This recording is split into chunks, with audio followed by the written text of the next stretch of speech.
que tuviste una opinión cuando salió el libro por primera vez y luego a la luz de los años, ¿has reafirmado esa opinión o de pronto la has modificado? Bueno, puede haber evolucionado algunos matices, pero sobre todo porque el autor publica otros libros.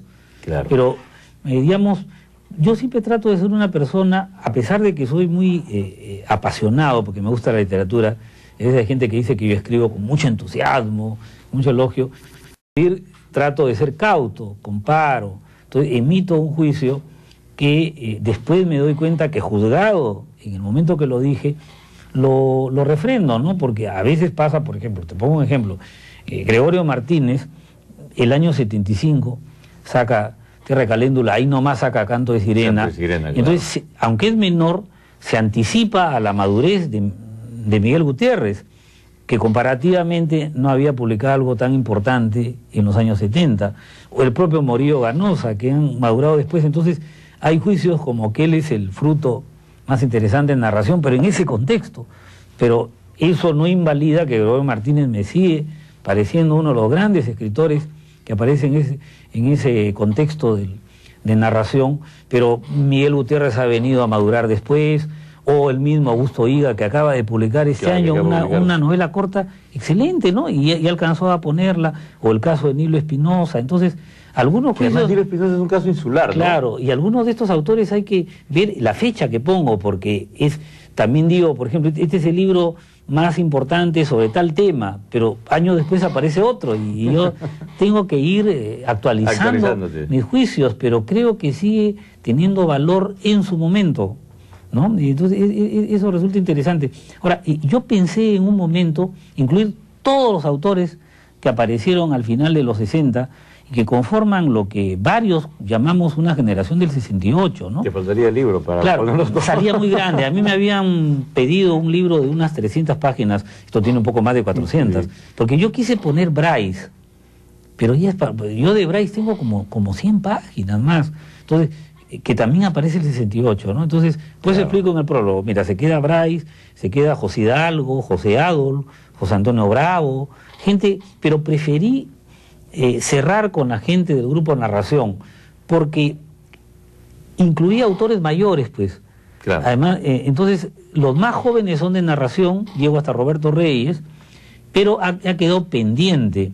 En otro tomo va a tener que recoger, porque la generación del 68, el 60 es riquísima en narradores. Aparece Laura Riesco, aparece el propio Fernando Ampuero, que es de esa época, ¿no? Claro. Aparece Goldenberg, aparece Harry Belaban, sí. ¿no? Entonces y ahí lo anuncio, ¿no? Voy a tener que recoger más, pero fue un gran momento el que va de la generación del 50, los 60, y el paso al 68, 70, ¿no? Ricardo, ¿hay algún grupo, alguna generación que haya tenido una influencia decisiva para el desarrollo posterior de la literatura peruana?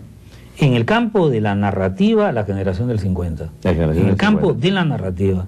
En el campo de la poesía, aunque tiene grandes poetas el 50, Jorge Eduardo Eyelson, Carlos Germán Belli, que me parece el más grande ahorita en producción, Blanca Varela en mujeres, ¿no? Claro. Caramba, Javier Sologuren, claro. Paco Bendezú, Washington Delgado, Alejandro Romualdo, que acaba de morir. Bueno, Juan Gonzalo Rose, hay por lo menos una docena de poetas muy valiosos en el 50. Sin embargo, ya entre Uren, Vallejo, Oquendo de Amat, Westphalen, Moro, ya habían establecido la poesía peruana contemporánea. El propio Eyelson con Sebastián Salazar Bondi y Javier Sologuren publicaron en el 46 una antología reconociendo que la poesía estaba ya establecida. En cambio, en la narrativa hay como pioneros, la cosa se estaba formando, pero es la generación de Ribeiro, es la generación de Vargas Llosa, la que le da, cuaja plenamente. Por eso yo tengo un artículo que se llama La narrativa peruana a partir del 50, uno de los artículos. Aparte de las reseñas chicas, hay algunos cuantos artículos largos, que en ese artículo te das cuenta que las líneas principales de la narrativa peruana cobraron forma definitiva en esa época, y aunque ha habido, por supuesto, aportes posteriores, ya han dejado una ruta, ¿no? Tanto lo real maravilloso, la literatura fantástica, el neorrealismo, tú ves que hay Y eso no niega que ha habido, yo creo que sobre todo en los últimos 15 años, pero ya no veo ahí, hay de nuevo una gran arremetida de autores, pero ya existe, digamos, una tradición grande frente a la cual se inscriben. Digamos, un joven narrador peruano no ignora a Ribeiro, no Claro. ignora a Vargas Llosa, no ignora a Bryce. Cada vez más se van reconociendo como clásicos a Rivera Martínez, a Reynoso, Miguel Gutiérrez. Es un contexto, ¿no? Una pregunta final. Mario Vargas Llosa tiene todos los premios habidos y por haber. ¿Le darán el Nobel?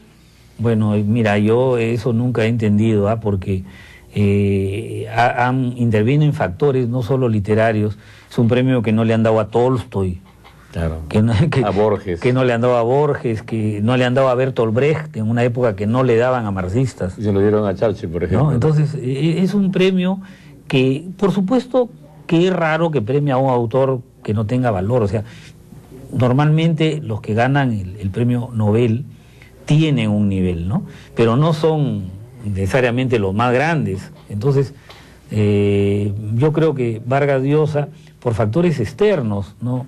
Se Pero lo lo merece, merecería, ¿no? se lo merece, ¿no? Claro. Y hay otros peruanos que lo merecen, pero no están difundidos, como yo he dicho, por ejemplo, para mí Jorge Eduardo Ederson se lo merecía, pero no había la difusión. No había marketing. O Carlos Germán Belli, digamos, Claro. creo que se lo merecen como méritos, pero en el caso de Vargas Llosa tiene los méritos y tiene la presencia, o sea, es simplemente no querer darle, ¿no? Porque ¿cómo no vas a saber que es uno de los más grandes novelistas vivos en cualquier idioma, ¿no? Ricardo González Vigil, años decisivos de la narrativa peruana, una oportunidad de encontrarse con este notable crítico literario en estas páginas para recordar lo que escribió acerca de todas las novelas de las 2 décadas capitales de la narrativa peruana. Ricardo, muchísimas gracias. Vamos a un corte comercial y regresamos con una nueva secuencia del programa. Gracias, Ricardo. Muchas gracias, Ernesto.